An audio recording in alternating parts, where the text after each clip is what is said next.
Ivoirien, il dit 2025, vous ne croyez pas que vous allez encore vous Bamugou, vous ne croyez pas.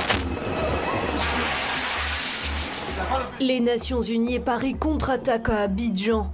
L'ONUCI, la mission de l'ONU en Côte d'Ivoire et la force française Licorne ont de nouveau tiré des missiles près de la résidence de Laurent Gbagbo hier. Objectif de ces frappes, neutraliser les armes lourdes du président sortant. Des armes qui ont vraisemblablement été utilisées contre le Golf Hotel. Samedi, le quartier général d'Alassane Ouattara a été pris pour cible. Suivez attentivement cette vidéo jusqu'à la fin. Partagez, aimez, likez, invitez vos amis dans les commentaires. Je vous dis qu'il y a une grosse nouvelle. Il y a un truc qui est en train de se préparer de sorte à pouvoir diviser les Ivoiriens. Parce que le RDL, là, il faut qu'il puisse diviser les Ivoiriens pour pouvoir continuer à pérenniser au pouvoir. Mais je vous dis, si vous suivez attentivement cette vidéo, que vous prenez la bonne décision au soir du 10 octobre 2025, je vous dis qu'il y a beaucoup de choses qui vont changer. On écoute attentivement cette vidéo-là. On écoute. Claude, merci beaucoup. Moi, je voudrais juste, sur un point, que la presse nationale et internationale retienne, puisqu'on a besoin de clarté, que le PDCI, dans sa version actuelle, est un parti tribaliste. Et tous les faits, tous les jours, le démontrent. Le fait pour le président d'honneur du PDCI de réunir des cadres baoulés pour s'immiscer donc dans la succession royale en pays baoulé, est-ce une manière de nous dire que ce parti se considère comme un parti baoulé? Donc, c'est un parti tribaliste. J'ai été choqué de voir qu'avant sa tournée à l'ouest, notamment dans la Nawa, le président du PDCI a réuni 300 chefs baoulés pour leur demander la route. Lorsqu'on fait des tournées politiques, c'est une démarche républicaine. Comment l'opinion aurait réagi sur un haut cadre donc, du RHDP, originaire du nord ou de l'est, avant de faire des tournées, réunissait d'abord les chefs de chez lui pour prendre les bénéfices avant de tourner. Le PDCI actuel est un parti tribaliste. À l'occasion de lancement de sa campagne, le président de ce parti s'est permis de chanter même en baoulé. Et ça n'a choqué personne. Comme si son élection à la tête du PDCI s'était fait sur un fond tribaliste. Et le retour qu'on a, c'est qu'il a été demandé à certains de ses adversaires de se retirer parce qu'ils ne seraient pas de la bonne ethnie. Le PDCI actuel est un parti tribaliste. Et malheureusement, leur président n'a que du vernis. Quand on gratte un peu, lui-même est tribaliste. Parce que l'association, il ne faut pas s'y méprendre, entre Kopli Boni qu'il a mis à la position qu'il a mis. Kopli Boni est là pour faire les sales besognes que le président du PDCI ne peut pas faire. Mais c'est un duo. Donc n'analysez pas seulement son discours. Il parle beaucoup, il parle bien. Mais au-delà du discours, regardez les actes de chacun de ses collaborateurs parce que c'est lui qui les a mis en mission. Ce monsieur qui se donne un air de modernité n'a rien de moderne. Tout est superficiel en lui et sur la base de cette superficialité, il ne peut avoir qu'un ancrage tribaliste. Au RHDP, nous on n'est pas tribaliste. Nous sommes un parti de rassemblement. On a toutes les ethnies. Et c'est pour ça que notre bastion aujourd'hui, c'est partout. Aujourd'hui, on les a réduits à l'ouest. On les a réduits à l'est. Ils n'existent quasiment plus au nord.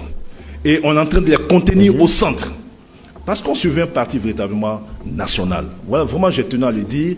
Le PDCI, dans sa version actuelle, est un parti tribaliste. Au-delà des mots et des biens discours, il faut bien gratter pour regarder le jeu de rôle et l'approche tribaliste qu'a ce parti. Merci beaucoup.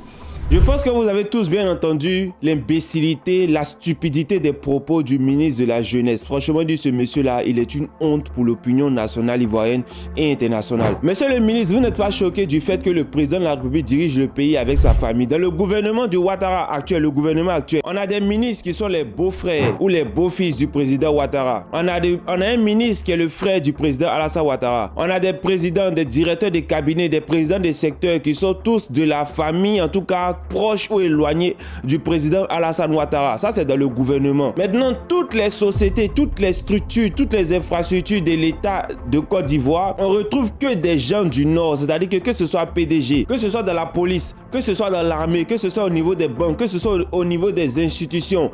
Tous les noms des différents PDG, des différents présidents, tous ces noms-là circulaient à un moment donné sur la toile. Et on retrouvait que des gens du Nord, que des gens du Nord. Moi, j'aimerais bien connaître le nom d'un maire, d'un député qui est Baoulé, qui est Atié, qui est Abek, qui est Adjoukrou, qui est Avikam, qui est Nzima, qui est maire au nord, ou bien qui est préfet au nord, qui est député du nord, ça n'existe quasiment pas. Il n'y a pas un Kwaku qui est un maire au nord, ça n'existe pas. Il n'y a pas un Niaouré qui est député au nord, ça n'existe pas. Au nord, c'est carrément que les Djoul, c'est carrément que les Odineka, les quoi. En tout cas, au nord là-bas, c'est vous qui gérez. Il n'y a pas un sud-10, ou même quelqu'un de l'ouest, ou même quelqu'un de l'est qui est quelque chose au nord, ça n'existe pas. Encore, vous avez créé un mouvement qu'on appelle UNG, c'est pas Urgence du Grand Nord, bien un mouvement en tout cas du Grand Nord. Vous avez même créé ce mouvement-là, vous avez tout fait pour mettre ce mouvement en place. Et il y a le ministre Adjoumani. On se rappelle que Chris Yapi avait fait fuiter une vidéo ou bien un audio